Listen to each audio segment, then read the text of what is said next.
कोरापुट जिला नंदपुर ब्लॉक पाड़ुआ स्थित राधाकृष्ण कनिष्ठ महाविद्यालय कार्यरत इंग्राजी अध्यापक त्रिनाथ पट्टनायक पाइछन्ते प्रकृति बंधु पुरस्कार।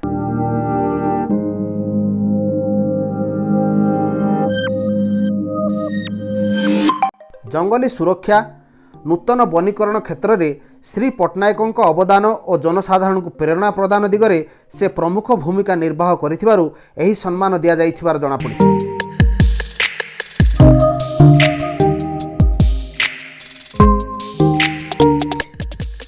कोरापुट जिलार समस्त ग्रामांचल प्रकृति और परिवेश सुरक्षा तथा निज उद्यम वनीकरण युव अनुष्ठान सहयोग वृक्षरोपण व्यापक कार्यक्रम हाथ को नेबा सह जनसचेतन सृष्टि दिगरे उल्लेखनीय कार्य श्री पट्टनायक को 2021 मसीहा यह पुरस्कार देइछन्ति।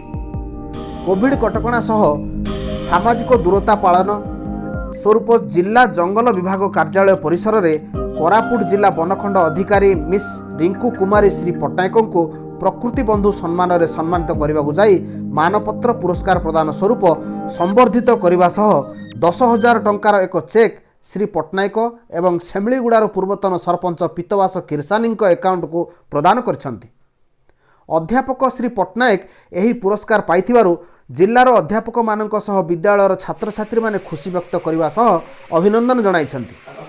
श्री पट्टनायक भुवनेश्वर स्थित निशिगंधा साहित्य संसदर राज्य सह संयोजक भाव में दायित्व ग्रहण करी निज साहित्य तथा कला क्षेत्र में बेस रुचि रखिछन्ति। एही पुरस्कार वितरणी उत्सव में जिला वनखंड अधिकारी स्टेनो श्री चित्तरंजन पाढ़ीक सह अन्य कर्मचारी उपस्थित थिले। ठीक सेहीपरि सेमलीगुड़ार पूर्वतन सरपंच तथा समाजसेवी पीतांबर किरसानी परिवेश क्षेत्र में रुचि रखी समग्र अंचल पर गौरव अर्जन करछन्ति। तांकर एही सफलता पई प्रकृति बंधु पुरस्कार रे सम्मानित करा जायछि। तांकर एही सफलता पई श्री पट्टनायक एवं श्री किरसानी ओडिशा सरकार जंगल और परिवेश विभाग जिला वनखंड अधिकारी को धन्यवाद प्रदान करथिले। कोरापुटरू त्रिनाथ पट्टनायक रिपोर्ट सबरी एक्सप्रेस।